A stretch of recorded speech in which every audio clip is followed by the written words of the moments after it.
Right, welcome in, guys. Patriots Draft Central, day 2.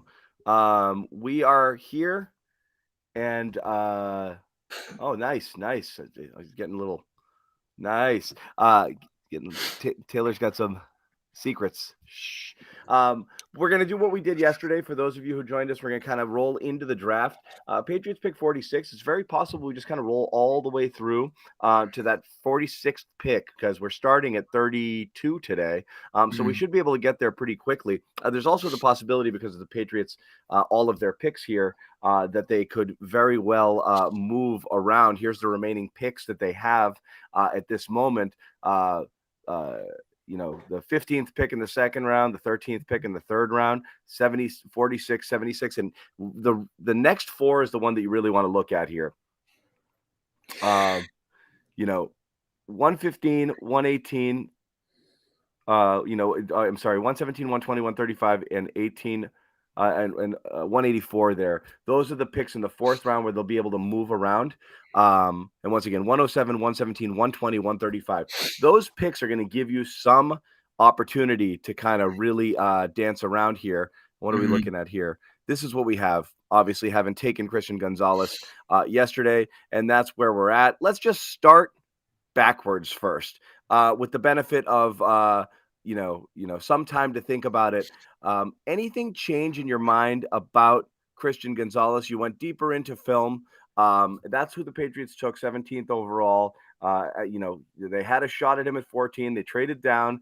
This is a person who many people thought was gone within the top 10. This is a person reportedly also the Patriots at the time when the clock was ticking heading towards them, Taylor, thought, should we trade up for this guy? They stood pat, then they ended up getting value. Just now that you kind of, talked to some people, read a few things, did a little bit more film study, where are you at with this pick overall and just how it ended up with him and the Patriots? It's pretty much the same. I'm still super excited. Yeah. I watched his game against Stanford. Michael Wilson, who was a Senior Bowl standout. A lot of people were saying he had one of the best performances of any wide receiver at the Senior Bowl. His whole issue has been health and a lack of elite athleticism. But he's a really good receiver, and he's got just enough that he's someone people think can succeed at the next level. And Christian Gonzalez covered him I called it a very unbothered performance. Like there was one play where Gonzalez missed on a jam and he got a little grabby at the top of the route and got a flag. But for the most part, like one thing with cornerbacks is you don't like to see them two-hand jam. It's kind of like offensive linemen because if you're throwing both of your hands, it gives really smart players an opportunity to knock you off balance, get ahead of you in the route if you're a cornerback, things like that. Gonzalez was not only shooting two-hand jams, he was throwing fakes like you would see a lot with offensive tackles or defensive linemen to try to get the other player to make their move first. Like he was literally toying with Michael Wilson, which was a pretty encouraging sign to just show this guy trusts his athleticism supremely and is willing to experiment with things and be aggressive in his technique because he trusts that athleticism. And that's something that's really exciting when you get him in the hands of someone like Bill Belichick, who's going to iron out his deficiencies and teach him things that he's never even thought of yet. The one thing that really pops up, and I think even, last night I was saying that I'm a little worried about how he's going to handle physicality. And I'm not off that because I do want to see how, he's going to handle number one receivers. So if he's going up against someone like a Jamar Chase, for example, just like hypothetically, where someone who's stronger understands how to initiate contact and use that to create separation, I'm curious how Gonzalez is going to handle that snap to snap. But I know a big thing and a reason that people are talking about why he might have slipped. One, I think a big thing was his personality, not in a bad way, but Devin Witherspoon is like that junkyard dog who's very he's got that alpha mentality. He's the kind of guy that you could see being a leader, a vocal leader in your secondary. Emmanuel Forbes is another more vocal guy, and his turnover ability. I don't think the Commanders got great value for Forbes necessarily. But if you love, the playmaking value, I see why they might have done it. But Gonzalez is more of a Gilmore, more of a quiet guy who leads by example. He's the guy who they're going to not throw to the guy he's covering instead of the guy who's making a bunch of plays and trying to jump routes and, make plays on the ball. He's the guy who just might be smothering the receiver. Like Gilmore, you sometimes forgot Gilmore played for the Patriots, because he was so smooth. They'd be like, I haven't heard his name once today. And that's the mark of a true, the best thing for a Exactly. cornerback is a clean sheet, no Yep. stats, no passes deflected, nothing, because nobody even Yeah. dared throw it because the receiver was locked down. And I think that you're right. The Stephon Gilmore is a good example there, because that's the mold that Gilmore was in. He was just in your shit. So like it would Exactly. be unwise to throw there most of the time. Yeah, and I know, and the other thing about Gonzalez is people say, and this isn't true, just to like put it out there, his tackling is not bad. He is not a bad tackler. Anytime you see him in a one-on-one situation with on a screen or a run, whatever, he breaks down and he makes the tackle. The thing that I think he'll need to work on, and I tweeted this, is his urgency. And I think sometimes how he handles blocks. And I think that comes with building his frame as well. Because there are times where you see there's a screen or a run that's right in front of him, and he either dissects it late or you see there's some hesitation. Like he's not running up and saying, I'm trying to make this tackle, like, this is mine to make. Sometimes he comes downhill with a little more reserved style. But at the same time, even a guy like Stephon Gilmore, like I'm pretty sure he said in an interview at some point that I'm not here to make tackles. I'm not a safety. Like paraphrasing, but like he's not a safety. He's like, I'm here to cover good receivers. Yeah. So that's one of those things where Devin Witherspoon may give you more in that department, especially early on, I think. But it's something where it's such a big emphasis for the Patriots. I don't think Gonzalez is going to come into the system, especially once he really is comfortable and becomes more of a guy that they rely on consistently. And you're ever going to look at him and be like, man, he's a real liability in the run game. Like, I don't think that's what it is necessarily. Again, he needs to put on bulk if guys are going to like split out bigger receivers who are really good blockers. But at the same time, I think the concerns with him were a bit overblown. And also, obviously, like teams were drafting different positions, like trenches, quarterbacks, and that's a big reason he fell as well. The Lions were a huge help drafting Jahmyr Gibbs around before anybody thought he was going to get taken. But yeah, I mean, Gonzalez, I'm on the same page, man. I could go on for a while. He's a steal, fantastic player. His deficiencies are nothing that I think are going to be a long-term concern. Ball skills, maybe. That's the one thing. The one concern I have, considering he's the kind of guy you expect to match up with top receivers, is I kind of worry about his ability to get his head around and make plays against, like the bigger guys who are really good at the catch point. Because that's an area where he improved as a junior, which is big. And that's, it shows that he can improve his game, especially with coaching. Like once he got to Oregon, you saw his production increase significantly. And that's no fluke. But at the same time, that's somewhere you want him to be consistent so that when he does match up against those number one types, he's not just in position to make a play, he's actually making it. Yeah. And the thing you mentioned at the top is, again, I think that's the thing is like anytime you get something where you're like, wait, what? Like you've been, it's like, how did I get this thing? It used to cost so much. Like, what's the catch? Is it fake? Is it fraudulent? Did I miss something? Am I the only one who didn't get the memo? There's going to be a little freak out there among some, not the Patriots necessarily. You assume they've done enough homework to feel good about it, but the fans are kind of wondering, wait, why did he? Did I get a lemon? Do I just not know it? And that thing you mentioned at the top is interesting because Greg Bedard also at Boston Sports Journal kind of wrote the same thing. And it wasn't, this is not at all like a hit piece. It was an explanation for why some people, and maybe some people who still kind of embody this old school mentality, may have passed on someone. And you mentioned that kind of like, like a dog sort of thing. He's not that alpha. He's not in that. I got to tell you, that's a tough lane to navigate because like, if you're too much of that, you could be like the cocky kid who can't, take coaching or might have attitude problems or could have whatever. And if you're too quiet, it's like, does he even really like football? So like, It's really hard to like, that's a tough, like I said, it's a tough lane to navigate. Here's some of the stuff that, and also I'll say one quick nugget. Like when it comes to like, does he like football and all those things? Christian Gonzalez has literally been playing football since he was 5 years old. Right. That's one thing that kind of stands out where you talk about like experience matters. Obviously, like when you're younger, you're not going to see the same things. but playing a position, and he was a multi-sport player. He was a punter. He was a wildcat quarterback. There was some other position I think he played as well. But like, he's a dude who's played different parts of the ball. He understands football. That's a big thing when you talk about, Yeah, like and you said, I'm not sometimes it's at it's a all. commitment thing, just to I'm clear not that up. saying that. I'm saying Hmm. the Yeah. feeling with someone who carries himself a little bit more quietly Hmm. as Gonzalez does. Some Yeah. people start to kind of, you put these labels on people, and this Hmm. was from this was from a scout that Greg spoke to, and this is one of those guys who's pretty tough. And he was not. He said these things, but he said, "I think it's nonsense." Hmm. Um, Basically saying, and let me find it. Uh, in my estimation, mental toughness, emotional issues, maturity, physical toughness. That's why he fell so far," said one top executive. Um, that was some reasoning. And Um, those are all overblown, that's I what I mean think. is for in Yeah. some people's mind those issues existed, and then Hmm. a scout said, in my estimation, there's no issues with him. This is to Bedard in the Sports Journal, Boston Sports Journal. You don't have to worry about him. He's going to work his ass off, do Yeah. everything he can, going to be in the building early, leave late. That stuff's going to be Yeah. fine. Just makes you wonder if he's going to need positive reinforcement, just based on my gut, because no one's ever said, and because the film doesn't show it. So it's Hmm. weird to me that this happened, basically. But it's like there's an issue, teams back off and be a little bit more like, okay, we got to make sure we have to marry him up with the right coach or whatever.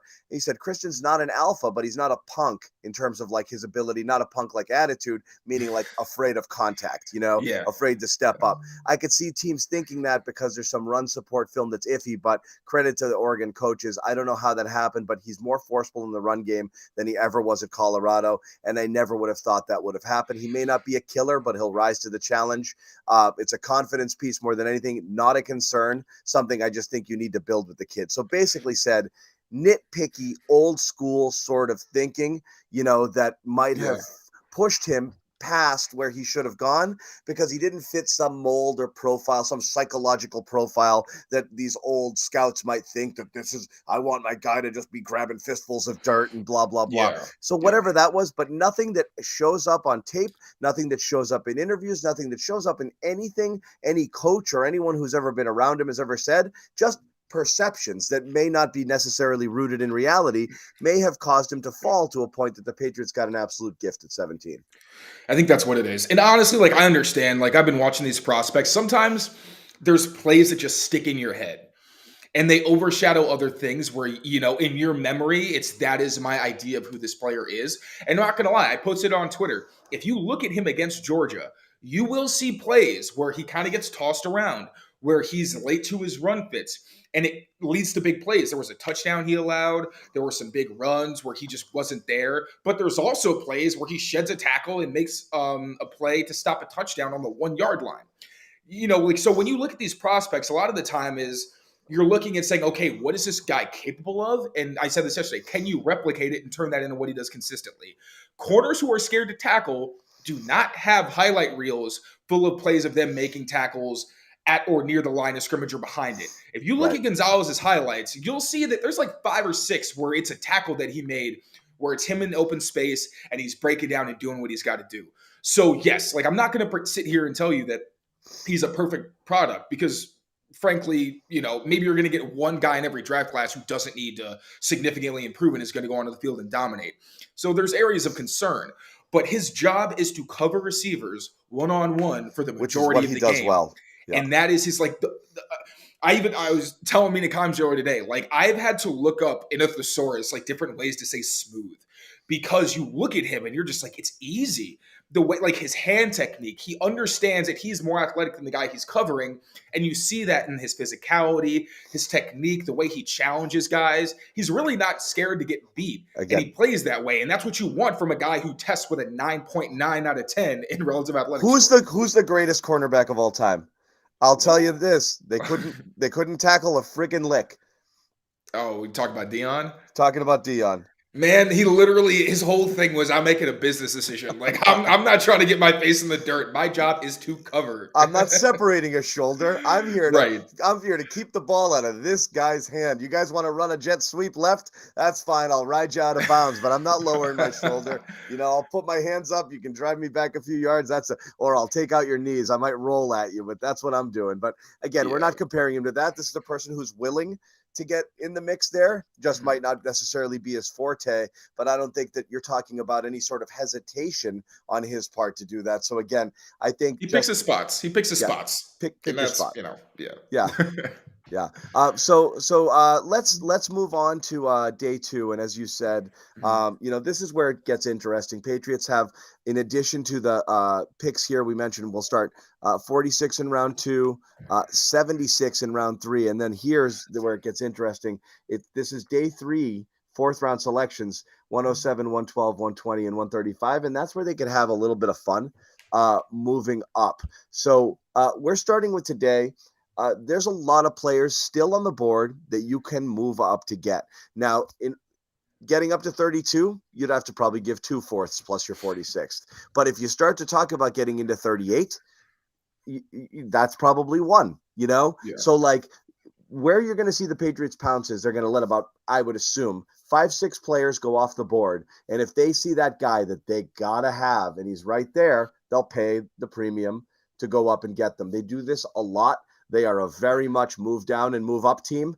Move down in the first, use that capital to move back up in the whatever. So again, the way you'd look at it, if you're only able to give up 1/4, is basically if you'd taken Gonzalez at 14, it's almost like having your second pick be at 38, because you're just going to use the 4th round pick that you got to find a way to move yourself up and get your player. This could end up being a well-maneuvered draft for Belichick, just based on the fact that they were able to get a player that they wanted, maybe even higher than 14 at 17, get some added currency and be able to mess around and throw that at people here. So let's go through some of your best players, favorite players here.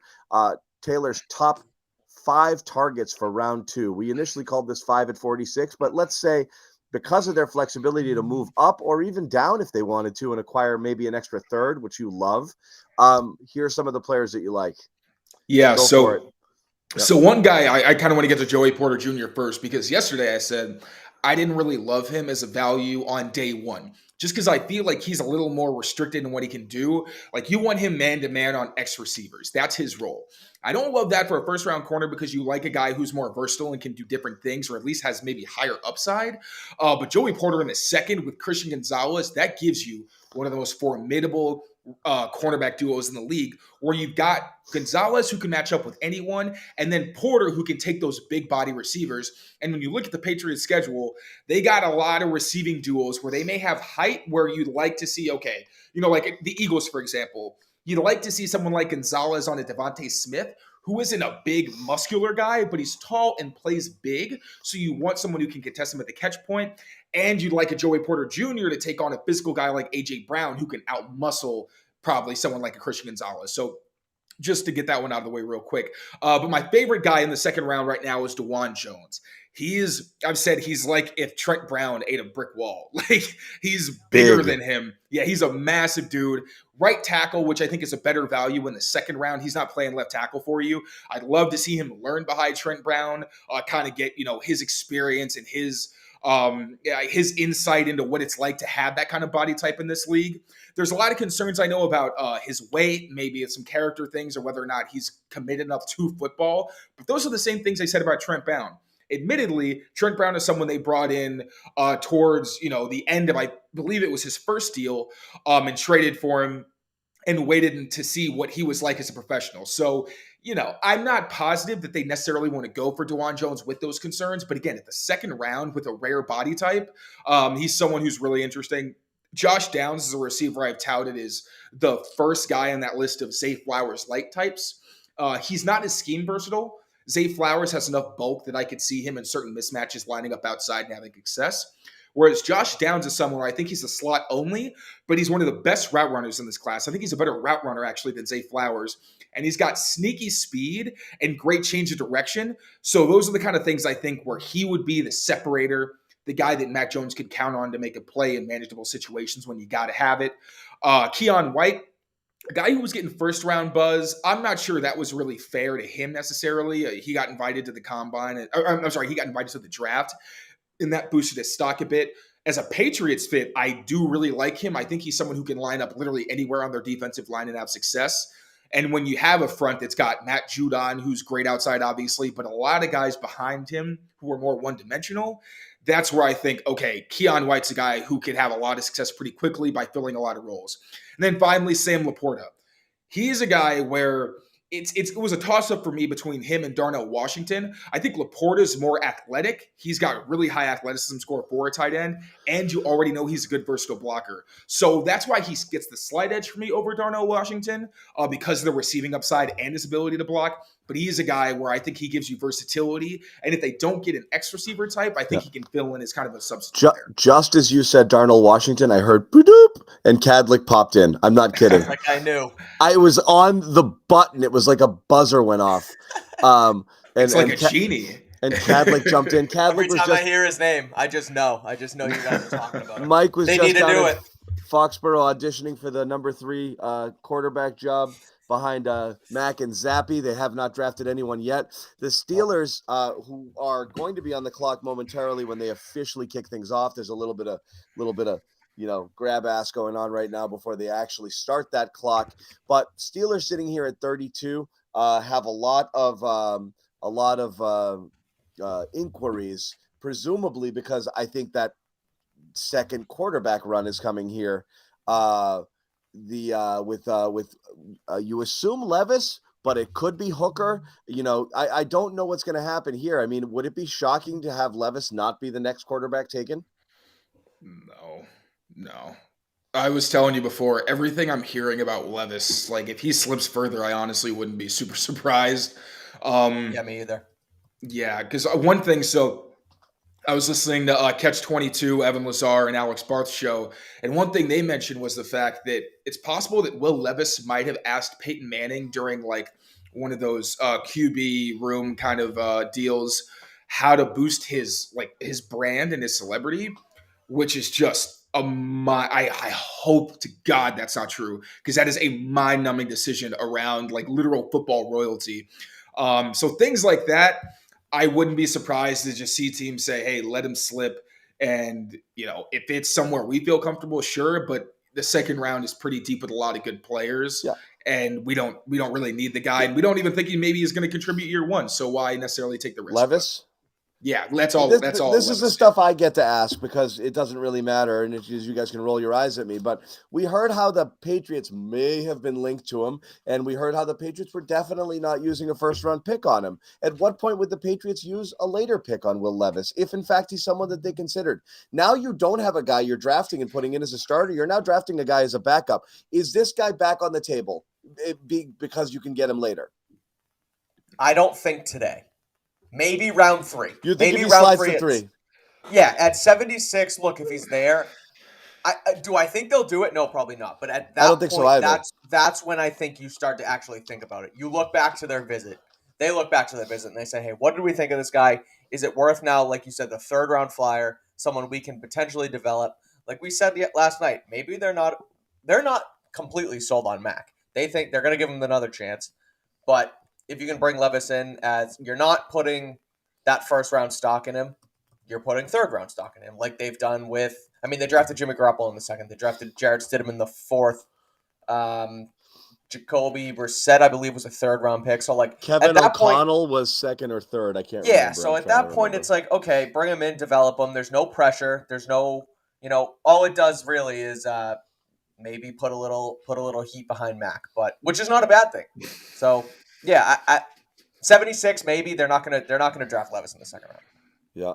Okay. All right. Well, let me ask you, because you were the man on the scene, Mike Kadlick, among the first to actually meet or be up close, face to face, and talk to Christian Gonzalez. He met with the media in Foxborough today. We also got to talk to his former, well, not his former coach specifically, but someone who Someone on their staff. Someone on their staff, and Adrian Clem, obviously, who's here, will play you some of what Adrian said, and also Gerard Mayo, who gets to coach him, seemed to be all smiles. He wanted to go in this direction, so just kind of Mayo was very excited. He's you love it too, you know it. You know they draft an offensive guy in the first round. Those guys come in and their chests pumping. Yeah. You know, like we got new toys. You know, Mayo is like, that was exactly the vibe. It was outstanding. He was pumped. He was clearly like, yeah, of course I was happy we took a first round guy with a defensive guy with the first pick. What are you kidding me? But yeah, no, the vibes were good down there, like you said. Clem definitely had good things to say. He said that he was the best player on Oregon last season. And then they gave him the jersey. He spoke a little bit, and he was like, I heard you guys. I turned you on when I was on the way home, and talking about his demeanor, and maybe if that's a reason he slipped. I love the silent killer instinct that Christian Gonzalez has. He's quiet but confident. It reminds me of Stephon Gilmore. Stephon Gilmore didn't talk. He just performed. That's what we got earlier. That's what Taylor said. And so my man. Me and Alex. Stephon Gilmore did not talk at all. Right. He was like very, very just even keel, quiet. And me and Alex were talking about it this morning on Patriots Beat when we reset the whole thing with him, and it was like, if that's a reason he slipped, that's crazy to me, because again, Gilmore was just like that, and Alex was saying just how Gilmore was so quiet. They would be in scrums around him in the locker room, and like you couldn't even hear the guy. He was just like, "Yeah, I'm the best corner in the league." Like, and just that's the thing. He dropped those like banger quotes. He would give you good like headlines. It's just if you could hear it. It was good headlines, bad sound. Confident, so, right? Very confident guy. Yeah. And so if he can bring that kind of quiet confidence to the table, I'm all for it. But yeah, no, confident, quiet guy, just sounds and looks ready to get to work here. So it was a good day down there. Yeah, that's cool. I just want to remind some people here, or for those who are just joining, our little party here. What we're going to do here, and again, first off, just to tell you, the podcast and this show is brought to you by FanDuel, exclusive wagering partner of the CLNS Media Network. Sign up FanDuel.com/Boston. You want to roll the dice? Want to bet on who the Patriots are going to pick here? This is a good time to do it. Again, go in there, sign up, bet 5, get 200 in bonus bets.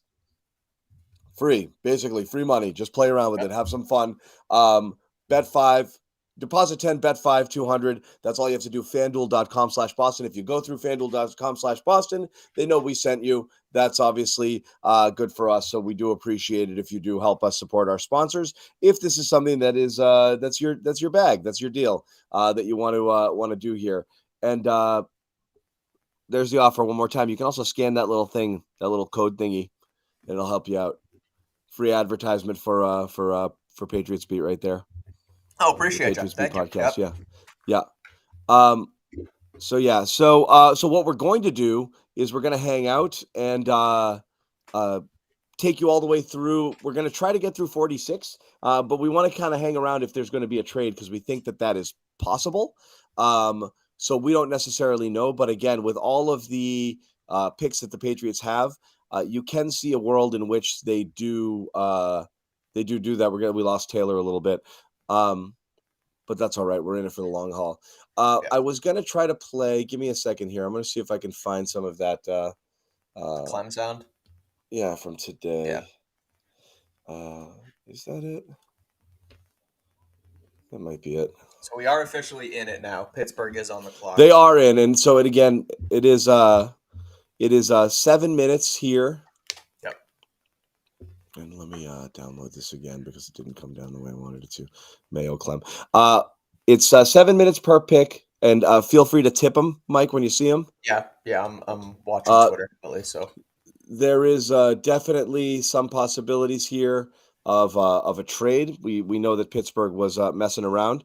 We will play this little soundbite. This is what these guys were talking about here with Christian Gonzalez, and let me just tee it up for you. We also heard from Bill O'Brien. You were in on Bill O'Brien a little bit, but obviously he doesn't matter. But he said something not doesn't matter. You tweeted something. I do want to get to that in a second because I did find it interesting when he was talking about Mac. Yeah, he finally and said Mac's name. Bill he O'Brien did. finally said the name Mac Jones, or Mac rather, in a Patriots press conference. Yeah. He was asked about his leadership. You want me to go into it, or do you want to wait on No, it? hold on. I'm going to play this first. This is these guys Perfect. talking about it, starting with Adrian Clem. Hanging out in each other's offices, we crossed paths, and he came in the same time I did. Pretty much. I mean, with the transfer and everything. So he's a big playmaker for us. So I was always aware of him. Obviously he's one of our better players, our best player on the team, probably. Yeah, you know what? This guy he's tall. He's very fluid as an athlete. He can do a bunch of different things on the field. And you look at the rest of our corners, they're pretty short, so it's good to have some size there. Gerard, were you surprised that he was there at 17 when you guys wanted him? I was surprised, and I'm glad Coach made the pick. So happy dudes, very happy dudes. And again, you did talk to Bill O'Brien. He did mention his Mac name, and he did talk something a little bit about leadership. I don't know how you took that quote, so I'll ask you first because it read funny to me. But go ahead. It read funny, and it did. It sounded funny, and that's kind of the vibe I got. It was he was asked about leadership, and he started to do the prototypical Patriots coach quote where it's all about everybody. It's not about the one person. He said, look, offensively, we have some good leaders. But then he did go into Mac. He said, at the quarterback, Mac's done a good job here. He's worked really hard. And then went on to say just, a few more things along those lines. But, he said his name. So that was a plus. But no, he was asked about Mac, and he alluded to the entire team first and then went in and said Mac's done a good job here. So take it for what it's worth. Again, I don't know how I feel about it. It is kind of bizarre that they try so hard to distance themselves from him in these press conferences. Like, I don't really understand what they're fully trying to gain from it. That's my thing. I've never quite gotten it either. I guess it's like, again, the reason being it's such a departure. Obviously, Tom Brady's Tom Brady. And again, I always talk about this. One of the most famous quotes to come out of Foxborough was when somebody dared ask during his struggles if they'd ever consider changing at the quarterback position, and Belichick laughed his ass off at it. Like, that's the dumbest thing I've ever heard. And now it's like, is this guy you drafted number 15 obviously your quarterback? And he's like, yeah, we're just gonna play the best players, and like he didn't do it with Cam. Steelers pick is in if we want it. Yeah, give it to me. Joey Porter Jr. cornerback. Oh, surprise! Well, all right, good. The dream is dead. I don't think they were going to double up anyway. Taylor wanted to double up. I think they're going to double up. The thing is, I think it's going to be. The problem is Taylor wants everything right now. So every player that gets taken, he's going to be mad. Every single player that I like this round. Taylor's going to go 2 to 4 is where Tay makes his money. This is exciting for me. But in all honesty, they were doubling up. Like, they were looking at big athletic cornerbacks with special teams experience, including Christian Gonzalez. He played, I think, on 3 different special teams units. So if I think they're going to double dip on a big corner, Joey Porter Jr. was like a pipe dream. I was thinking he would be great against like X types, like an AJ Brown or somebody like that, like those big guys. With Gonzalez being more of the guy who covers X's who are crazy athletic, but it was a pipe dream. Follows in his father's footsteps to the Steelers. I just put that together now. Joey Porter Jr. Yeah, I mean that was like what a lot of people assumed, but you did wonder if they were going to trade it, and so again the quarterbacks, Levis is still there, and every time that guy is still around, whoever's on the clock has some leverage. You would think, right? To mess around. Let's get into Mike's. We did Taylor's. Let's get into Mike's top 5 here. Sorry, that was yesterday's top 5. Let's get top 5 from Mike in. Let me look at the number 1 though, Christian Gonzalez. Look at that featured image and everything. There it is. All right. Top 5 targets in round 2 here. And again, like I said, Mike came crashing into the room literally as soon as Taylor was trying to justify why Laporta was better than Darnell Washington. And ding. I didn't say all that. I said preference. Yeah. Why I don't want this bum. My preference is Darnell Washington. I think he is him and, as funny as it sounds, Christian Gonzalez, 2 of the best fits for the Patriots in the class. I think Darnell Washington, what he can bring to their offense, they already have their dynamic pass catchers in Hunter Henry and Mike Gesicki. Now they need their inline tight end who is going to be your additional offensive lineman as well. You were Darnell going to say they're Washington. Gronk. You were going to say they're Gronk. They're additional offensive linemen. That's what we'll stick with it for now. Yeah. Ceiling, Rob Gronkowski. I'm not going to put that on him yet, but no, Ceiling? an elite run blocker in Darnell Washington, who size was in, or the speed was in question, the athleticism's in question, and then he ran a 4.6 or whatever it was at the combine. So, underrated pass catcher and someone who you get him the ball in space, he's gonna do crazy things. Josh Downs, Jonathan Mingo, they need to help Mac in any way they can as far as receiver goes. Two different receivers. Mingo, obviously, your prototypical outside receiver. Josh Downs, your slot. So whichever way they go, I don't really care. I think ultimately you bring in the best football player that you have graded on your board, and then you allow Bill O'Brien and co to kind of figure that out. So whoever's there at fit, go ahead. You guys doubled up on, I just want to let you know from Taylor's, you doubled up on Downs, you doubled up on Jones out of Ohio State. Mingo. A couple smart cookies. Yep. And Adebari. Different D end. Taylor Northwestern. Yeah. Adebari. Again, I just think one of the better edge rushers on the board, and Taylor, I know, says it's a sneaky need. I still think it's definitely, far behind pass catcher, offensive tackle, and then corner, not anymore. Titans traded up. What do you think's happening here? With the Cardinals? Is it happening? Is it Levis? Yeah. It's got to be, right? Oh, my God. Gotta be. Sorry. Why are you upset?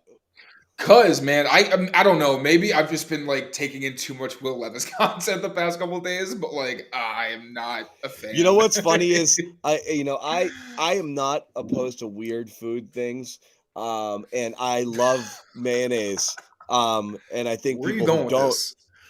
Where are you going with this? Because he puts mayo in his coffee, and that's weirded out a lot of people. I will say, though, I respect his right to do it, and it doesn't. Actually seeing it was it's hard. Levis. Oh yeah, it is confirmed. Okay, it was hard. It was hard to watch him do it. I'll also say this: one of my roommates in college ate a jar of mayonnaise for $100. Did he die? That was also hard to watch. Did he die? That's.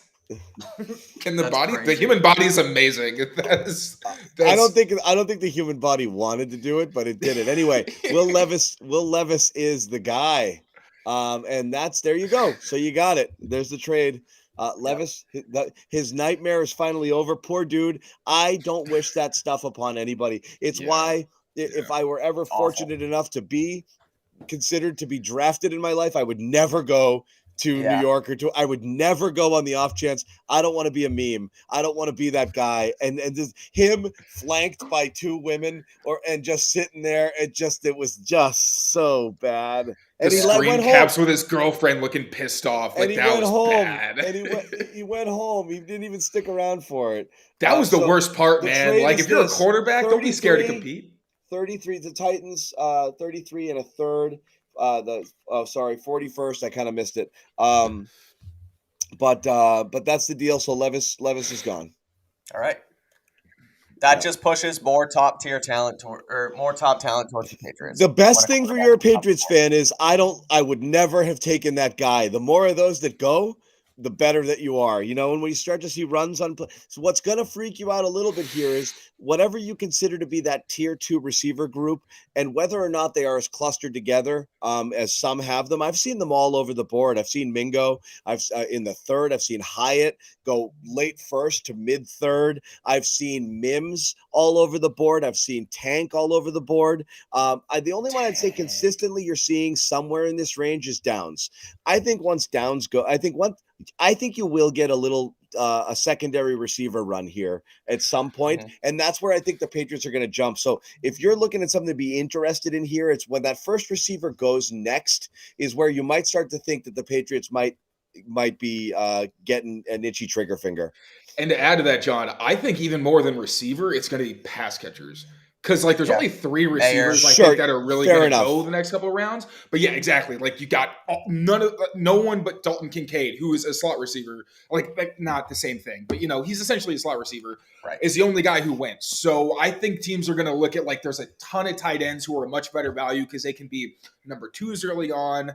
Maybe developmental like number 1s who don't do a lot, and then they grow into the role. So I think like pass catchers in general, you're going to see a lot because that's where a lot of this tight end market's at. It's like a lot of good slot receiver types who aren't very good blockers or need time to develop in that area. Yeah. So the question here on the Levis thing, and again, obviously our primary interest is the Patriots. It's just interesting what kind of goes on around the league. Ryan Tannehill's $27 million this year with a $36 million cap hit.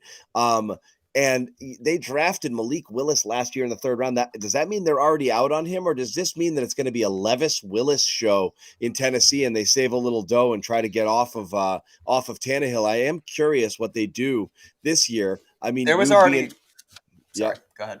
No, I want to hear if you. I was just going to say there was already some reporting out of Nashville earlier on this week that they're pretty much done with Malik Willis. So done. If they, Really? probably, I see saw that several times. Damn. Yeah, so whether they keep him around and don't allow him to compete, like who knows, right? Maybe it'll be a de facto competition, but yeah, that was a guy who, was mocked last year as a 1st-round pick and fell all the way to the 3rd. So. Which tells you that you need to trust your own eyes when you are evaluating quarterbacks for the draft, because that didn't make sense last year, just like Will Levis in the 1st didn't make sense. And when Tannehill went down last season and Malik Willis was healthy, they instead picked up Josh Dobbs off of the street, allowed him to learn the offense for like 3 days, and then started him over Malik Willis. So I feel like that kind of tells you what you need to know about how they feel about Malik Willis. And it stinks because, like, character-wise, obviously, everyone fell in love with Malik Willis. Oh, yeah. Like, the ceiling for him was super high. Obviously, it was understood that he was a project. But the fact that he was what did he get picked last year? Was it the 4th or the 3rd round? Breaking news, not Patriots related. I'm just going to tell you guys that now. Okay, but can I say it? Did the Lions take like a punter in the 2nd round? It's not even football related. I know what it is. David Krejci is in tonight. Let's go. In. When I move to Boston, I'll know what that means. Boston Bruins. Bruins. On. David Krejci is in. You know how we should have known? Because he talked today. When players talk, they play. Yeah. Anyway, go back to what you're saying, guys. Sorry. I just wanted to inform the world there. David Krejci is in. There's a Bruins post-game show tonight on the Bruins Ringside YouTube channel. You want to check that out as well. We have literally every live event covered. And Laporta's you can always gone. Catch us here. Tight end off gone. The board. Yep, Laporta's Sam gone. Laporta. Yep. Honestly, that makes a lot of sense. They just replaced Hawkinson. That makes a ton of sense. Yeah. Lion, I'm gonna tweet that. So 2 tight ends now go ahead of Michael Mayer, who was like supposedly the clear-cut number 1 at one point anyway. This is all testing, right? He's just an ordinary physical dude, and they're ignoring the fact that he's good at football. Yeah. Who? Sorry, Michael Mayer. Yeah, man. He's a weird one because I think that, like, obviously his comp, I think for a lot of people is like baby Gronk. I think that's not fair. I understand that anytime a guy can block in line and catch a ball, he's going to be compared to Gronk. But he really is like a Hunter Henry type where no, he's not going to like jump out of the gym and be a crazy athlete or anything, but he does everything you want him to do. And he's never going to be a liability, which I think is probably why he's Raiders like traded up. Ooh. The Raiders traded up to 34 with Indy. That's or 35. Interesting. When you trade up now, I mean, are you trading up for quarterbacks? That's just what you do. Are they going to get Hooker? I don't know. If you're trading up for quarterbacks in this draft, then you got some problems. They're not that good. What's a need in Vegas? I mean, they sort of have corner. Wide receiver. Yeah, corner's interesting. Maybe like a Julius Brents or something. Someone. I don't think they're line. I mean, like they're probably not going to pick a linebacker. I don't think the linebackers are very good. I feel like their offensive line always needs help. Their receiving core is always fantastic. They got a good running back group. If they want it, I don't think they're going to get a quarterback here. But this could be Michael Mayer or Darnell Washington. They need a tight end. Because, that's a good Darren point. Waller's That's a very good point. Yeah. Yeah, is Moreau still on the team, or was he? I think so. No. No, he went somewhere else. Oh, he did. He is on the. Oh, he's still a free agent. Wait. God, I F. wanted to Moreau say- screwed me up. Yeah, he's still a free agent. Yeah. Interesting. Wait, is cancer? Oh God. Oh, I didn't even remember hear about that. that. Yeah. Oh, now well, I remember that. Prayers Now that you up. say Wow, that, I didn't. Yeah. Oh yeah. Okay. Thank you for who commented that specifically. Thank you, Ryan Major. Thank you very much. Yeah, It's If Michael they have- Mayer. yeah, I stepped away from at the NFL. And that's who they drafted? It's Michael Mayer. There you go. Boy. Nice. Nailed it. Good. All right. They also have, I think they have Hooper. But yeah, so Oh, they that's go right. up, they get Mayer. And again, so you're seeing guys who had potential day one grades getting snapped up, all of them early here, right? I mean, everyone here was in a lot of people's mocks for first round. So there's a lot of people here who are jumping at what they probably consider first round value. You have to imagine a lot of these teams trading up had first round grades on some of these players, or and are jumping at the opportunity here to jump into round two, because you're looking at Porter, Levis, and Mayer, all people that could have easily been gone on day one. Yeah, I think honestly, other than the Lions and the Commanders, I think that teams are doing a really good job hitting value, and it's what we heard. Like the receiver market wasn't great, and people didn't think it was, like other classes where you get those premier X types. But if you're going to get a good Z or a good slot, Z like movable type, it's probably going to be at the second or tail end of the first round. And then second round is where you want to get your tight ends who may need to develop or aren't necessarily elite athletes. Like Dalton Kincaid I've been saying, is one of the best receiving threats, period, of any position in the draft. And he was the only guy who went first round. So this is making a lot of sense. And I think we're just seeing what we heard about this position was. Even tight end, it's really deep, but deep doesn't mean top heavy necessarily. And I don't think it's not. In fact, the it was top value heavy. is probably in kind of mid 2 to mid 3 here in that position. So when you're talking about a deep class, you're talking players who kind of you would take there, but not necessarily first round blue chip, sort of guys, with Kincaid maybe being the exception. But again, Kincaid, you're looking at more of like, not a tight end, more of a, It's like Gesicki. It feels like Gesicki to me. Yeah. I know that, Kincaid is more of maybe a slot guy, and Gesicki you're going to put outside more, but receiving tight end, not a blocking tight end, is sort of the premise there with Kincaid. Yep. Yeah. Yep. All right. Yep. But I think Kincaid has more upside in that regard. Like, in terms of effort and everything, I don't want to say Mike Gesicki doesn't try, but watching Kincaid, I did think that was one of the things that differentiated them, where it's no, he can block. You just need to teach him technique, but the effort's there. And Gesicki, What happened to your board with Bergeron? I thought that was a guy you were looking for on day 2. who, me? Yeah, you didn't want him in day 1. To be totally honest, I forgot. I was writing, so I'm not going to blame myself. I'm going to give myself grace. I didn't realize that You're going to DeWan blame Jones me was for still- making you do your writing. How I dare feel you bad. make me I do feel my Zannis job? is just How dare? Zannis is just knocking on my door from my big board when I'm just trying to Hey. I'm trying to take my nose out of the film room. No, that was my fault. Guys! I was being a hardo. need Xanis stuff. was like, dude, this is done already. I was being a hardo. But I didn't even realize that DeWan Jones was still on the board. So I had posted all this stuff, and somebody commented, "You don't like DeWan?" And I was like, "Wait, hell yeah, I love DeWan." If they got him, I'd be very happy. He's one of my favorite tackle prospects on the board. Brandon Thorne, one of the best people to ever go to for offensive line or trenches analysis, period, had DeWan Jones as the last tier 1 tackle available. He had Tyler Steen, who I really like as a potential third-round guy for the Patriots. Obviously, Bill O'Brien connection from Bama. He had him as an offensive lineman because some people think he could also be more of a guard or play either one of the tackle spots. DeWan Jones is my number 1 tight end or tackle prospect, and Bergeron, just because there's been so many mocks to him, I've heard good things about him. Personally, I don't love him, but if they're confident in him, then it's all right. Yeah, I'm about it if they pick him. John, I was gonna pull that comment up on my own when I saw it. That's me waiting for Darnell Washington. Move. Yeah. Fun fact here on the clock right now are the Los Angeles Rams at 36th. This is the highest they've picked since 2016. And the pick is in. That makes sense. When did McVay get hired? 2015? I don't know, but it's this is just They took a guard. good. Steve The Avila. second- Wow. So they yell about UT Chattanooga and taking guards way too high. Who did they Wow. take? So I want drunk Steve Bill guard, Belichick laughing his ass off Steve at this pick. Avila. Steve Avila. He in all my mocks, he was going like day 3. I'm not saying that is representative of what his actual value is, because guard gets devalued like crazy, but that's interesting. But also, like, so many people, I know a lot of people that really, really liked him. So if you needed, also, I forget who it was. Somebody tweeted that interior offensive line was going to start flying off the board in the second round. Again, better value in the second round than in the first round. So yeah, right. Can we rewind the clock a year and a day and tell Bill that?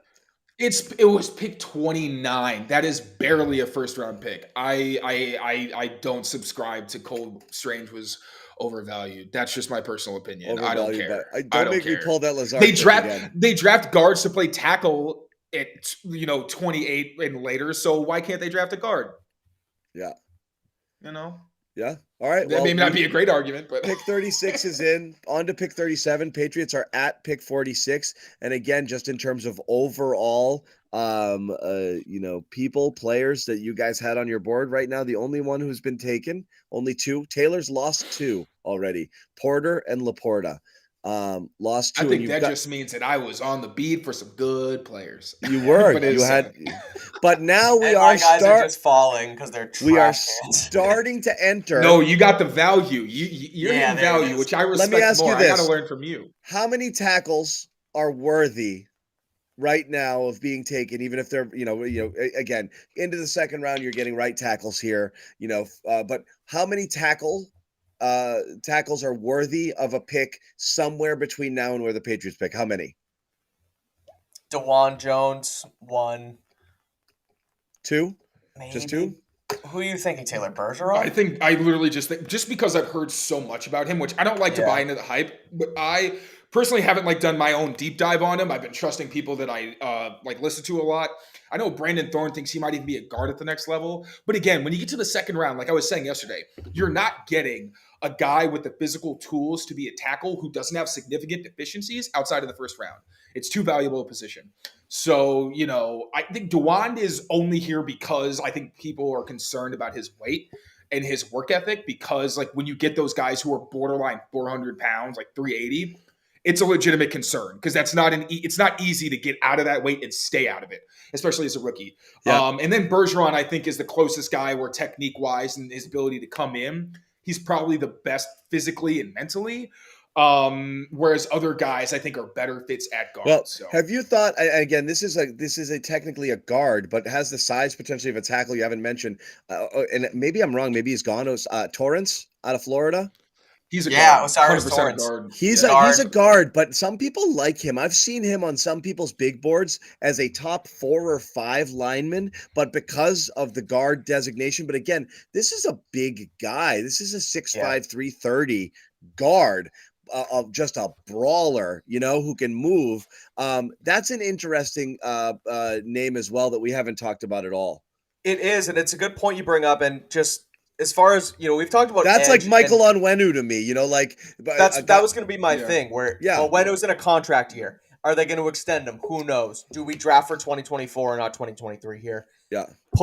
Grab Torrance from Florida, sit him. He can be your swing guard. You can let James Ferentz walk, or do whatever you want with Ferentz, right? But Torrance becomes your swing guy until Onwenu walks, and then you plug and play Osiris Torrance in 2024. Yeah, because if you're I don't hate that idea. I don't hate it, and I think overall you might be getting a better player than if you're taking someone like a Bergeron, who's a straight up tackle, and that's what you're going to get.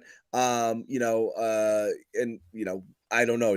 I don't know if you have him playing on the left side or the right side. I assume it's right. He's relatively athletic, but I don't know. That's just another name we haven't thrown out there, who I think if they go. Reason I ask how many are out there is if the Patriots are definitely in the market right now for a tackle, as soon as one goes off the board, if there's only a couple that you think are worthy of it, that's where you could potentially see a move up. If right now they're really kind of hard after a receiver or a pass catcher, well, you've already seen a couple go off the board because you have a couple tight ends go. So again, that's roughly where you might see the Patriots start to get a little itchy. The Falcons traded up with Indy. Ooh, so Seattle took Derek Hall, defensive end from Auburn, at 37. And you said Atlanta traded up to Yeah. 38 with Indy. Okay. Yeah. So Atlanta. Atlanta on the clock at 38. And again, ESPN is so behind. Are you on NFL Network? I'm on ESPN. Oh, okay. Yeah. Yeah. But ESPN itself is behind. Yeah, correct. Sorry. Yeah, they're saying the Seahawks pick is in. Like, we know. Right. Dang leakers. that's fine. Sean McVay's grinning in there. And NFL Network's still on the Rams. That's hilarious. Talking Former about behind. employer, come on. Some people Okay. get so mad, and I'm laughing because I quote tweeted the Rams taking the guard, and I wrote a day 3 guard. Oh, the irony! # justice for Cole Strange. People get so mad that like he wasn't a day 3 guy. You're like he could have been day 2. Like just take the joke for what it's worth. Like it's funny. Yeah.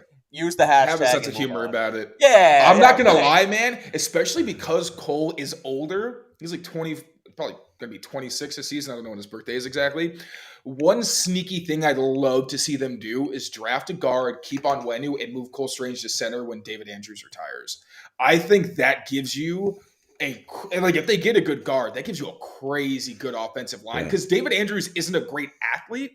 He's super smart and like understands his strengths and weaknesses and is a great pass protector. Cole Strange is like that Jason Kelsey type where you're saying like we could pull him. I think Andrews did some of this, but Cole Strange is just a different athlete who I think once he's in the system enough can be that guy who makes the calls and everything. But I don't think I've ever said this out loud before. But yeah, I would love the plan to be like possibly putting Cole Strange at center after Andrews. And I like that too. I like that too. Yeah. Cole Strange, by the way, 24 will be 25 before the season begins. So not 26, but older. Also interesting. I know a small little nugget and a small little tidbit off of Christian Gonzalez. He's short of his 21st birthday. It is interesting to get a player that young, 20 years, 8 months right now. It is an interesting thing. So they mentioned that yesterday too in the interviews. They were saying that they started when they found out he was going to declare early last season. That was when they started to like keep tabs on him, which is interesting because the Patriots like their older guys. So that was obviously this is a guy who could play 2 contracts for you and not be 30, which is crazy. Pardon me. Definitely something that's interesting there. So where are we now? The Hawks on the clock. Yeah, Falcons. Hawks on the clock. I'm still in basketball mode. Yeah. I'm doing too many of these. And it was just the Seahawks. That was tough.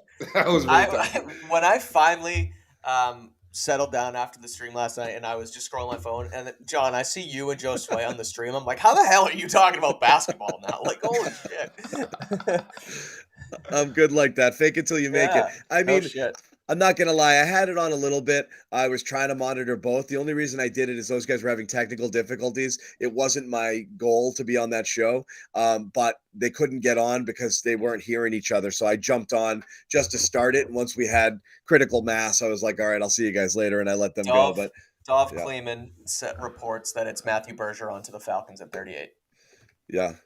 So the buzz was real. So also, a tackle goes. What's up with DeJuan Jones? Because I just saw ESPN. He's not even in their top 4 offensive linemen available. So I'm like, the character, I don't want to say necessarily character because that could fall under such a wide umbrella of what like teams think that means. But obviously the weight, like he's almost 400 pounds. That is a legitimate concern. But I've seen him still everywhere. Pretty wild that he's that low. Like behind Tyler Steen, that's a lot for me. I mean, again, I've seen, and again, this is where it gets interesting. This is where boards really don't matter anymore, for real. Because, like, I mean, you have guys who some people, like, some experts will have, could have gone late first round, and they're going to go mid third. And that's where everybody had them. And this is where you start to find out that you're really, really, really wrong. I think you're going to be seeing, I think there'll be some names here that people will be like, wait, what? So I think you can throw a lot of those things out the window here at this point. And, I don't, as far as the O-line goes, I don't know. I mean, another name thrown around that was a day 2 guy linked to the Patriots, again, not necessarily a tackle, was Cody Mock. It wouldn't be a super surprising name if they're trying to shore up that offensive line here. But again, that's a straight up guard. I don't know if that's someone you can move to center as well, but that's, You know, Mock? yeah.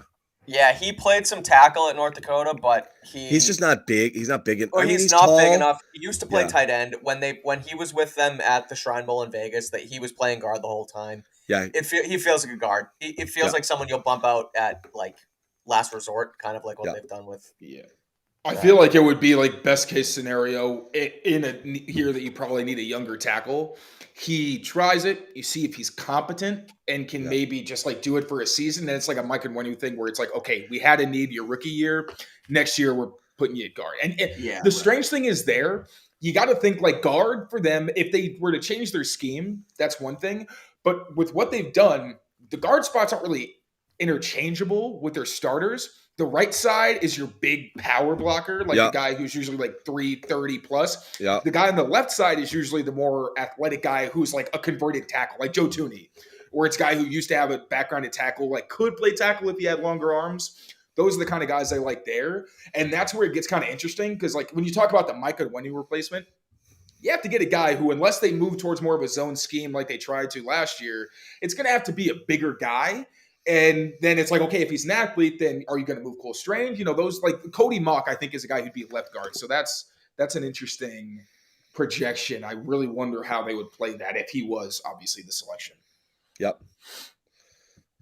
And hold on, guys. You guys, give me a second here. I'm responding to something. Any new news here? No, I'm looking at the comments, see if we can address some things. Yeah, no, Mock had a crazy athletic score, and that shows up. Like, he used to be a tight end, so the guy can move really well, and he knows how to make blocks in space. It's really just the arm length is the thing with him. It's like you love his tenacity. He freaking looks like a vintage offensive lineman. The guy's got no front teeth. He's everything you want in a lineman, but at the same time, you have to wonder, and of course the Patriots don't put length at a premium, but there's a reason that people value that, and the Patriots tend to get that, late first round, obviously second round makes sense in that regard, but, I still am a fan of DeJuan Jones as the next tackle they take. So we are at what, 39? 39 coming up right now, is that right? It says that the Panthers pick is in. Carolina just took Jonathan Mingo. They took Jonathan Damn. Mingo. Okay, here we go. Receiver run. Receiver run. Get ready. Right. Yep. Here we go. So if the Patriots trade up, we know they're taking Josh Downs. So I'll ask you this because Mike is Marvin Mims. Marvin Mims. I like Mims too. Mike tweeted it. I can't believe Bill would have done that by accident when they sent out that video of the you know what I'm talking about? They sent out their little hype video, if you want to call it that, from the draft room, and Bill accidentally had a little bit of what would you call it? I mean, clearly North Carolina on the screen, right? It was North Carolina film that Bill was watching behind him, and that could have easily just been a mishap from Pat's social team, just not blurring the screen. But who knows? Again, that could also be Akeem Richardson. Could be Akeem Richardson, who I really like as a day 3 tackle. It didn't have to be touchdowns, but yeah. It was this. Yeah, there's the pick. I was honestly very worried about their receiving core and their weapons. It's Josh Downs, but looking better now. Yeah, Carolina loves their big bodies at receiver. They're big, fast guys, man, and they love those dudes. Yeah, they grabbed Terrence Marshall a few years ago from LSU, right? Mm-hmm. DJ Moore, same thing. Big, athletic, yak guys. And what's his name now too? They have Adam Thielen. They just signed. Mm-hmm. Oh, I completely forgot he existed. Yeah. Didn't they get a tight end? Oh, who'd they get? With the red hair, Hurst. They get Hayden Hurst. Yeah, Hayden Hurst. I think that sounds right. 1-0 Panthers. Who scored? Is it? Do you know? Are you watching? Montour on the power play. Are you telling me the Panthers hockey team just scored when the Panthers just picked? What is going on? This is crazy. Because you just talked about the Hawks right when the Seahawks had picked and the Falcons were on the board. I know. Man, these teams are coordinated. Is that a comedian? Oh, never mind. My bad. Who is this announced? Oh, is that James Stewart? Who's announcing the pick for the Panthers? Or Jonathan Stewart? Jonathan Stewart. My ESPN's lagging. I can't see it. Jonathan Stewart, the enemy of Yes. all D'Angelo Williams drafters. Might have been one of the most frustrating platoons in history. Damn, I think that's 3 of my guys who are gone now. Although to be fair, I had Oh Mingo my in the God, third round. that wasn't a good goal at all. You Really? could see it. You could see it all the way. Allmark. They're playing Allmark, right? They didn't I go would have Swayman. gone Swayman 3 games ago. I still don't know what they're doing. Really? He doesn't look right to me at all. Like I said, I made a joke. Like he looks like me, like getting off the couch at like after 8 hours of NFL games on Sunday. Like something's wrong. Like he just doesn't look good at all. Yeah. He doesn't look himself. He's just doesn't look like he's moving great. Right. He's been great, but I mean, he saw this one all the way and he just let it beat him short side. I mean, no screen, no deflection. Ugh, bad goal. Anyway, where are we now? Who was the penalty on for the power play? McAvoy for tripping, kind of a that's divey tough sort of on a kill situation. too, though. Yeah. Anyway, so here we are. We had 40 or 41. We're getting 40 closer. now. The Saints are on the clock at 40. So yeah, we are getting closer. This is when you start to wonder if they start jumping Trades. a little bit. Yep, Yeah. This is where again, but you could be in a situation where they're like, "There's 5 guys I'm fine with here, and they don't need to move." So I don't know. That's true, 5 guys, but it's now going to cost you less because you're only jumping 6 spots instead of trying to get into the mid to late 30s. Now you're getting into 40, 41, so you may only have to give something like one of the fourths or whatever they're thinking, I guess. But right now you are clearly in territory of 46 and one of your fourths gets it done. Right. Before, if you wanted to jump up to like 32, you might have had to package 2 fourths. Both fourths. Yeah.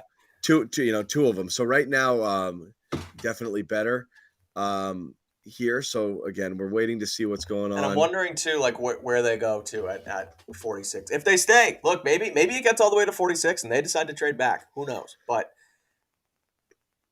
tackles, You're looking at DeJuan Jones. Receivers, now that Mingo's gone, it's like Josh Downs, maybe Jalen Hyatt's still there. Taylor does not like Hyatt. Let's talk about some of the receivers that. Hold on, stop. I'm not saying don't get defensive. I'm only saying there are some names out there that that have not come out of your mouth ever when talking about them, and one of them is Hyatt when talking about potential Patriots. One is Hyatt, another is Mims. Why do you hate those guys? Go. Oh, God. Okay, thanks for the pitch. I don't hate either one of these guys. Hyatt is just one of those guys who's tougher to predict because of the system, the defenses he played, where he's got like a 7-yard head start at least.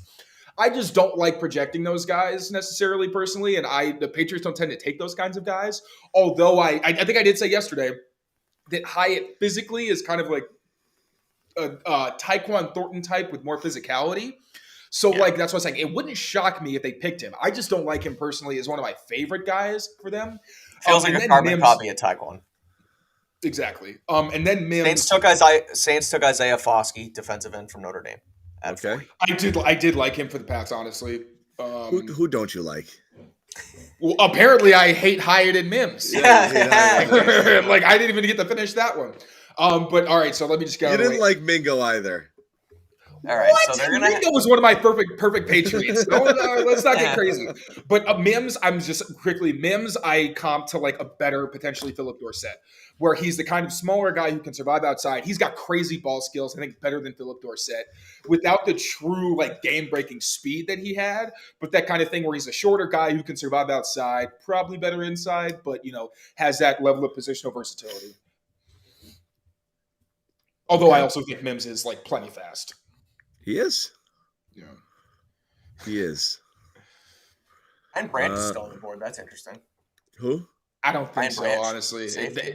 The combine. I don't think they'll go there. Combine screwed him. Oh, I think like he's a better player than what he's going to get drafted, but the combine just screwed him. And especially for the Pats, I would like Jordan Battle more than Brian Branch because Brian Branch is better. Brian Branch is more athletic. Miles Bryant. He's physical. He can cover better. He's smart. Like I think Miles Bryant, if he were more athletic, would be a captain like just because he would never leave the field, and they do value him highly, but he doesn't have the athleticism. I think Bryant would give you that, but you don't need it because you have Jonathan Jones, you have Marcus Jones, you have Miles Bryant, you have 3 slot corners, whereas you don't have a true free safety. And I think that's where Jordan Battle comes in, and not even just in terms of the position, but he was a leader, first-team All-American, despite not being a crazy athlete. Like, he brings a lot of things to the table where I think if you're looking for a true Devin McCourty replacement long-term, he's your guy. Did we mention Musgrave? No. And did he? No, Okay, he's still on the board. So. Still on the board. Was that someone that I don't know if we've talked about him at all. I as we're going through potential pass catching options, if we're extending beyond, beyond just receivers. Is that someone that does anything for you? If his medicals check out, then for sure, because he's he can Dalton run. Kincaid. He's Dalton Kincaid level, like could be a legitimate weapon, Right? Great pass catcher. But again, with him, it's injuries, and he's more raw. He would, he's still learning the position. I think that's a big thing for him. So I honestly could see him slipping to the 3rd because of that. Like, second round is a guy where you expect him to be a guy who's a heavy rotational player who has deficiencies that you iron out in the first 2 or 3 years.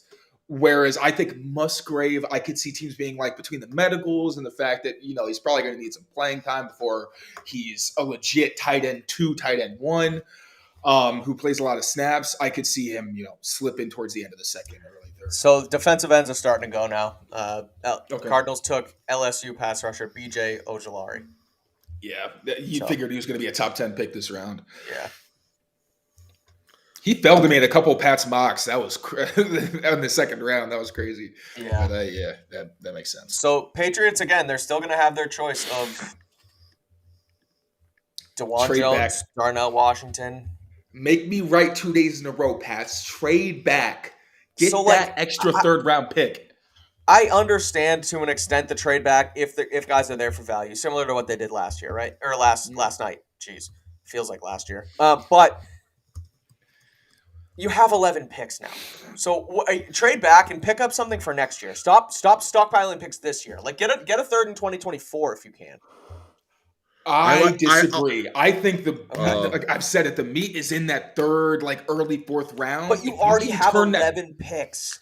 But that's what I'm saying. You trade 2 4th rounders, and then that's 2 less. You package. So, you know what I'm saying? Trade back now and trade up later.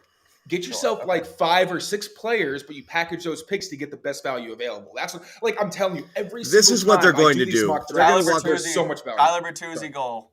Bruins 1-1. Tyler Bertuzzi on the power play. Names. Let's go. Come on, Taylor. You're better than that. Am I? Says who? When I get to Boston, no, Liz and I are going to be going to plenty of Bruins games. We're excited. We've been going to all the LA sports games just to prep, turn ourselves into super fans. Yeah. We'll be at MSG all the time, baby. Don't worry about it. Yeah. MSG is in New York. Oh damn, the Garden. Oh my God, Taylor, I'm gonna get roasted. You might need to talk less, okay? You might need to let's give you. I've lived in so many 30-second timeout for Taylor, okay? There we go. Yeah, we're gonna. Now we're not gonna say the name of it. He's in timeout, and when he goes back, he has to tell us what the Garden is actually called in Boston, or else we kick him out again. Okay. What is it called? What's the Garden called in Boston? TD Garden. TD Garden. I was like, I'm embarrassed for you right now. Yeah. It's not my fault. I lived in LA, New York, and Boston in the past 10 years. Cut me some slack. This has been really hard. Yeah. But hey, I'll be going to the games. I'll know it by heart, so we don't have to worry about that. You're a purist. You're a purist going to crypto.com arena. I'm not a purist. Musgrave to the Packers. Musgrave? Yep. Oh, dang. See, Mayor was getting content on my line. I liked Musgrave. Musgrave. I love guys who have there's a reason why they're falling, but lottery ticket sort of thing. I thought Musgrave could have been as you said, potentially something special. That's a bummer. That's actually somebody I kind of had in the back of my mind for the Patriots here. So where are we now pick wise? 42? 43. 43. We are. Oh, geez. Oh, whoa. ESPN is way behind. I know. No, we're just on Twitter, but I'm trying to keep up with the Bruins too, just in case I have to jump on another show. So yeah, 43. We're getting close here. And again, let's just lay it out there. Which names right now, assuming they pick at 46, who do you hope is there right now? Pick your one guy. Darnell Washington. Washington is number one for you ahead of Yes. the receivers. Yep. Yes. Darnell Yes. Washington. How about you, Taylor? DeJuan Jones / touchdowns. I cheated. Nope. I don't even care. One. Well, I said it. I said it. Yeah, but so then when And then one of them there, when one of them's there, I'm a you get people to person. say, "Oh, I got it right." One. Those are the rules. Of course, I'm hedging my bet. Okay. If it's one, I'm going Josh Downs because I don't know what's going on with DeJuan Jones right now. I expected him to be like an early day 2 guy, but again, I really cannot emphasize enough. Like teams do really get scared off by the guys who are like pushing like 360. And I'm pretty sure he played last year around like 375-ish. Please don't quote me on that. But I know that like weight was a real concern for him. But even still, like he's got that Trent Brown body type where it's just he's a rare athlete who moves really well for a guy of his size. So I really like him, and I hope that he ends up with the team somehow, wherever they may be able to get him. But I also want points. So Josh Downs. Fair enough.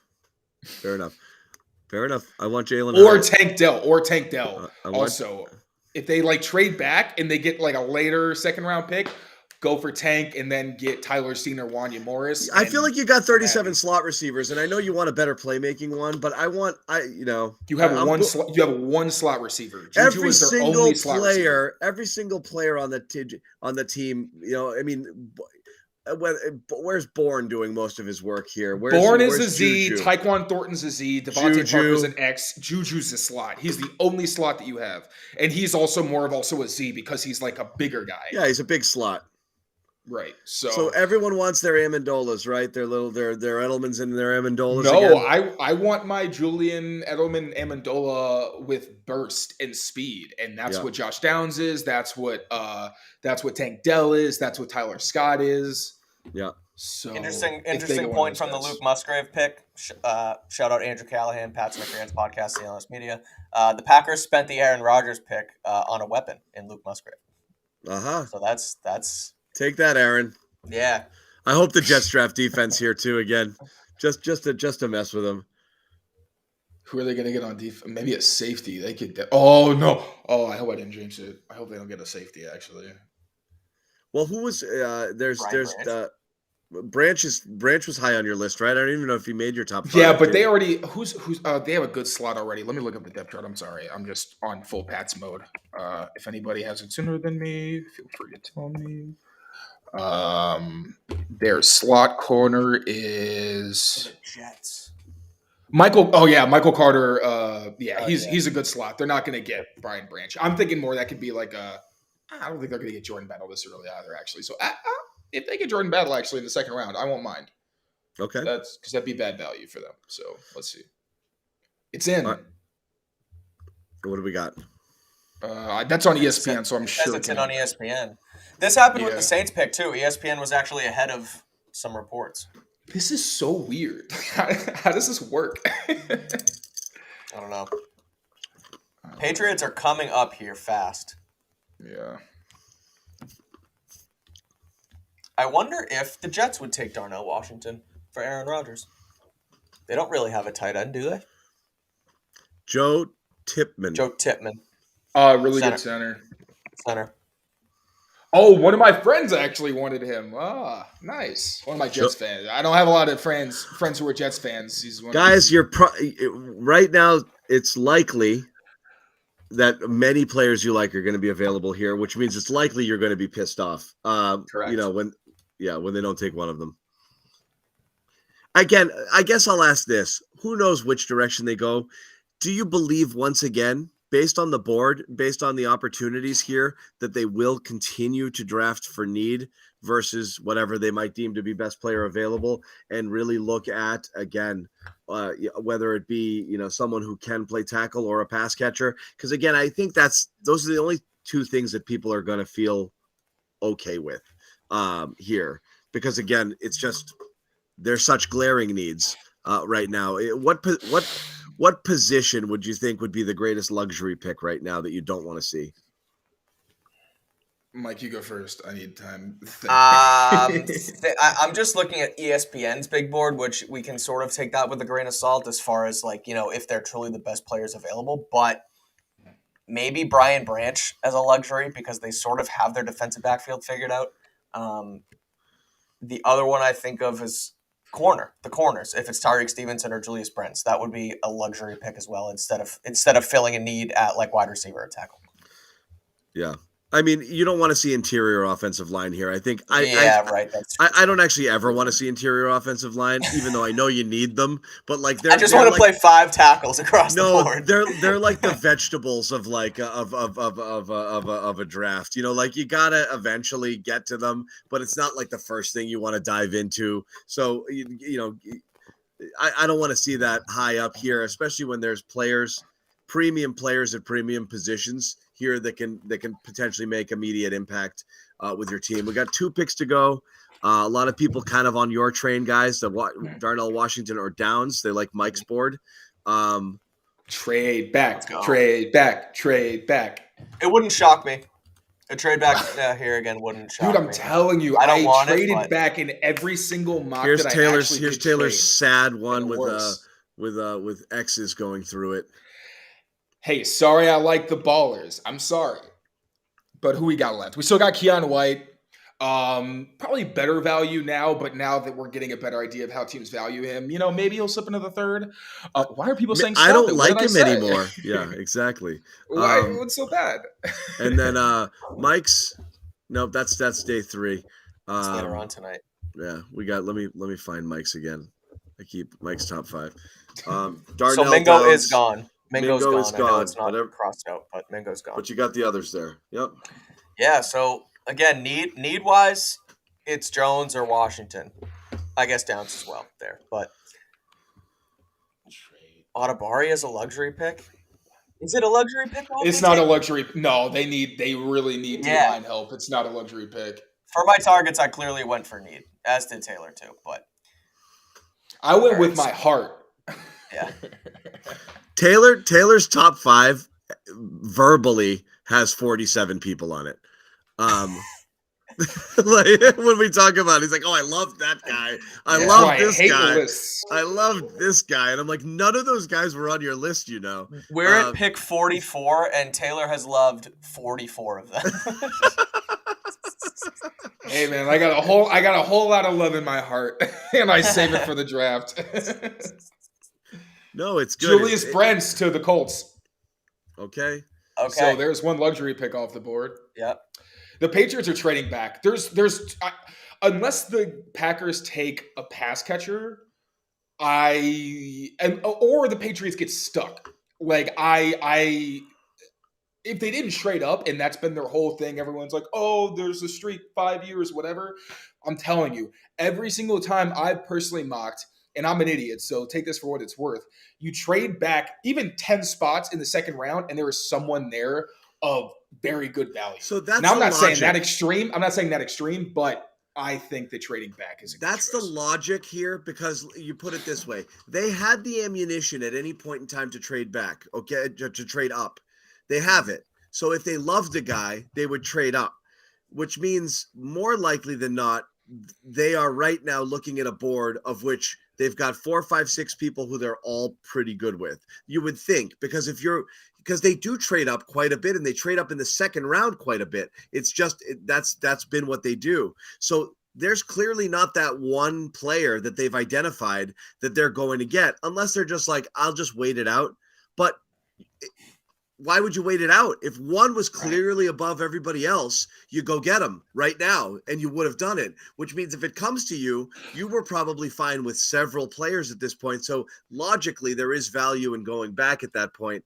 It hurts fans because the names that you liked went off the board, but the reality is they probably didn't necessarily want any of those players to begin with, and we're pretty comfortable that next 5, 6 guys have the same grade and are all good for me. So let's keep stockpiling and give me more ammunition to move around later. So I can absolutely see a trade down here from the Patriots, but that might be a desire. Sometimes it's just, again, not always easy to find a dance partner. And you don't want to throw those. You don't want to take bad value when you're doing this necessarily. Trade. So Not the Patriots trade, but the Lions traded ahead of the Patriots at 45. So who do they think the Pats are going to take? To take a fullback? Oh God, probably. Is this their TJ Hawkinson replacement in Darnell Washington? Oh. Mm-hmm. I don't know. Just What do I win if I'm 2 for 2 for Patriots trading back in the first 2 rounds? What do I win? I don't know. nothing. You get nothing like it. I mean, I would take a sincere hug. I'm not asking for like break the bank. Just show a guy some love. Remote hugs. Yeah, I definitely like Brent's much more as a second round value because it's like you're probably going to get a good safety. Best case scenario, you get a lockdown number 1 corner, but you're also banking on him gaining a lot of confidence downfield, which is not a flip you can necessarily switch. Like if a guy had confidence downfield, he'd have it in college. So, 2-1 Florida. Thinking out loud. Who was it, John? I think it was Kachuk on a horrible, horrible, horrible turnover by Cliffy in the D zone. Brian Branch for the Lions. So maybe they thought the Patriots would want their Alabama defensive back, which wouldn't be a huge, leap, I guess, for their draft history. The Patriots are on the clock. I love that. For now. Yes. And again, Josh Downs still on the board. Dwan Jones still on the board. Like, there's still guys. There's still some dogs.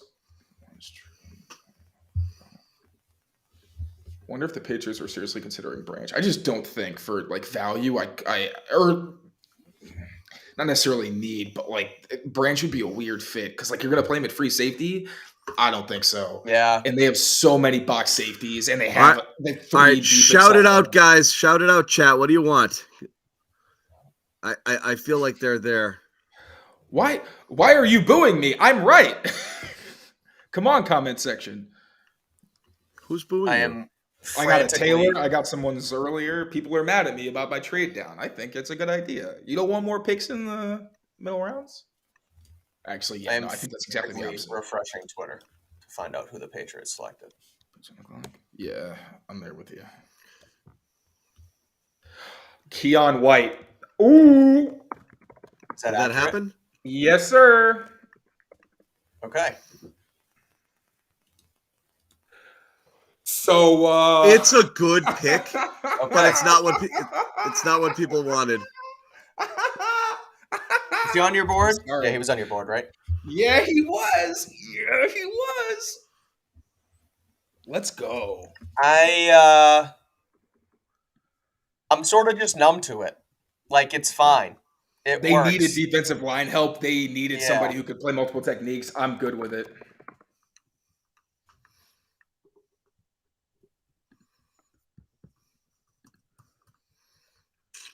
I understand people aren't going to get super excited, but I was saying that's really good value because he was getting first round pick buzz. I wasn't sure about that. I think he's a really good versatile player. So Tay's happy. I know it's a little quiet response from everybody, but I'm good with it. Sorry, I'm just taking it all in. That's all good. It's not a bad pick. It's just not a sexy pick. Yeah. Yeah, that's the thing. And I mean, I get it though. Like, that's I don't know, the sexy pick, right? We talk about the three. I've talked about it all the whole offseason. You want to address the three needs. Yes, with the top, I want needs with the highest picks and backfill with depth everywhere else, and take some flyers and see what you get. Because again, the premium talent is to be had earlier. So again, you're really hoping that they start to move around the board here and target some people. Maybe into that third round or whatever. That's the hope. But this was a good pick and someone who, again, a lot of people I saw had in first round in their mocks, and you're getting them in the middle of the second round. So just, I just wanted Darnell Washington. That's my problem. Now they trade up for Washington. Yeah. But I guess this was like a secondary need, as we've talked about. Uche's in a contract year. You still have Obviously, you still have Jude on here, but you need to fill some spots, I suppose, at defensive end. And White can maybe not start right away by any means, but a guy who can, spell guys and potentially help out on special teams until you either make a decision on Uche, trade Uche. So again, I don't hate it. They needed the help, but I just, like you said, John, we want splashes, and it doesn't feel like a splash. Even though Keion White's a heck of a player, and he's probably going to be a difference maker in year one. I think they like this. I mean, again, they made this pick quick. I think this is probably a player that they liked a lot. You love the Georgia D. And again, a player that a lot of people thought really highly of. So again, it's probably a good pick. It's just, right. We're at this point. At this point, we just have a bloodlust for pass catchers and big play, and playmakers and things like that. And you don't get it here. Taylor doesn't get his trade down with the possibility of getting more more players in here. So this is, again, it's a really good athlete at the edge. I mean, Taylor, why don't you go through the full scouting? All right. So one of the games that I really paid attention to was his matchup against UNC tackle. I talked about it, Akeem Richards. He's one of the better kind of day 3 tackles. Again, obviously there's a drop off in this class, but he's got really good power. He's got a pretty good array of pass rush moves, could still work on it, but he's a physical guy, one of the kind of defensive line types the Patriots like, where he can kick inside in some pass rush packages. He can play outside in base downs. Like, he's got that versatility, the toughness, a lot of things that the Patriots like in their defensive linemen. I think it's a great fit, and that's why I put him on my list, because I think he's got a lot of things that the Patriots look for. Round 1 value, sure, maybe not, but I think round 2, you address it. Also, in the first 2 picks, you address 2 big areas of need, and Keion White gives you someone who, okay, Barmore is hurt for a few weeks. You slide Keion White in at, 3 technique pass rush or whatever you necessarily want in certain packages. Oh, maybe Uche or Judon can't play for a week or 2. Then you go to White and you expect to be more of an edge guy. So I love the versatility he gives you, like the toughness, the power. I'm a big fan of it.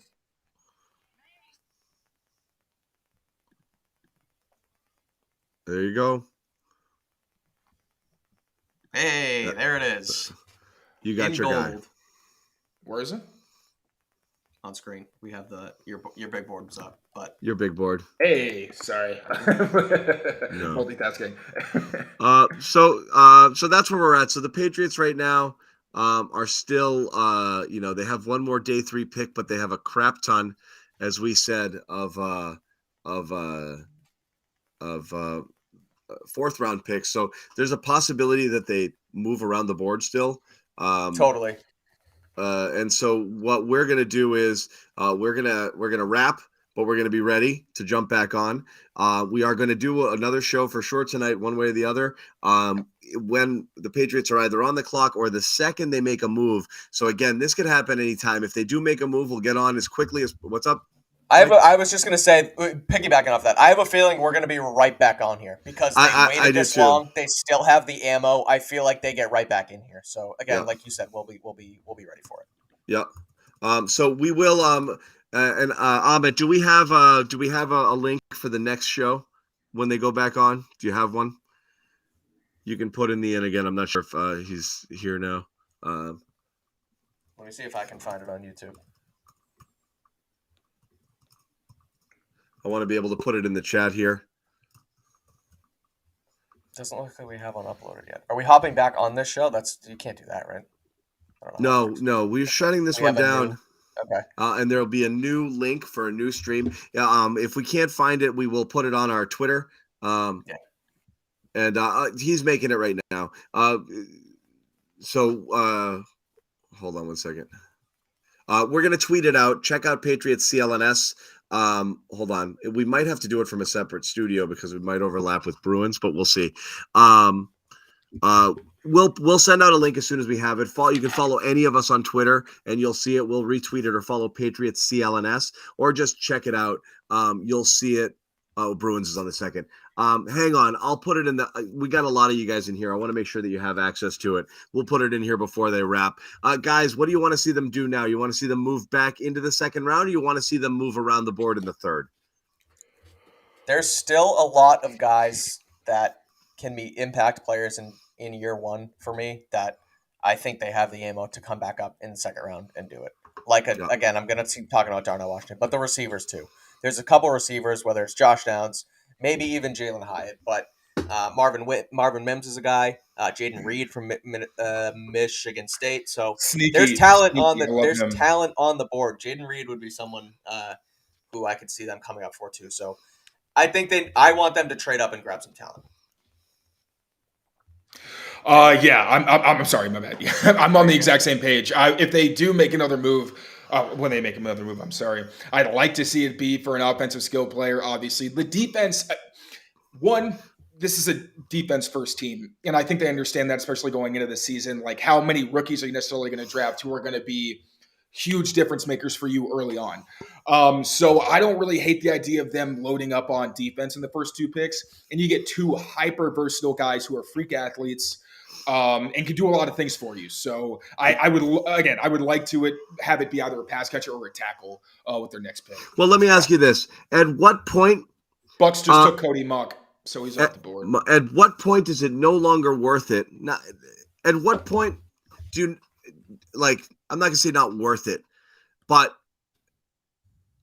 addressing pass catchers when you get to a certain point, you're in taking a flyer land. Like, don't you feel like the sweet spot kind of ends here in the next 20, 30 picks? Yeah, I think that's fair. Because like you mentioned, Mike, Jaden Reed is one of those guys who's probably going to get taken, or definitely going to get taken today. You know, like I've been saying, like a Josh Downs, Tank Dell, maybe even a Tyler Scott. Like, honestly, when you get past those 4 guys, that's where I start getting like, all right, you're probably not going to get a real difference maker. That's where I think you kind of look more towards tight end. And honestly, to be very blunt, I'm starting to kind of cope with, hey, maybe they're just really trusting. But that's what I mean is once you get to a certain point, I think they're punting, and then you'll take a flyer in the 6th round or something like that. And it's really somebody who might be a special teamer. Your Trey Nixons and people like that are taken down there, but not anybody you expect to stick. So again, you're not addressing it soon. You're probably not addressing it in any meaningful way at all, which is going to be right or wrong, because again, quality players are quality players, and you need them all over the field. And the Patriots have, a lack of playmakers all over the field at multiple positions. It's not just here, but from a fan perspective, I mean, we've seen the darkness here for too long when it comes to the weapons and them not having any real premium weapons that can make game-changing plays, and you're seeing everybody else have them, and there's definitely a little bit of FOMO right now. So that's a reality. That's a good explanation for it. It's FOMO. It's a lot of FOMO. It's like everyone else has these awesome, cool things and toys and players, and that's what it is. So we're going to wrap. We'll be back as soon as the Patriots jump on the clock, whether it's for pick 76. If they don't do anything before their pick, we'll hop on a few picks before, and we'll kind of run down what's left and what's the best available. If there's a trade, we'll jump on here as soon as possible on that link that has been put in the chat here. I think it's pinned in the chat. Save that. You'll be back. We'll also tweet it back out right as soon as we're live and give you all a reminder in case you don't see it. Easy way that you can follow along is you can press the subscribe button and hit that little bell, turn on your notifications, and you will get notified as soon as we do go live, in case you are doing 12 things or watching the Bruins, which I expect Taylor to go do right now and educate yourself a little bit. Yeah, I'm already on it. Come on, you know me. Before we get back on the air, but thank you guys for hanging out. Mike Kadlick, Taylor Kyles here for CLNS Media. This has been Patriots Draft Central coverage. We will be back in a little bit and kind of follow up whatever the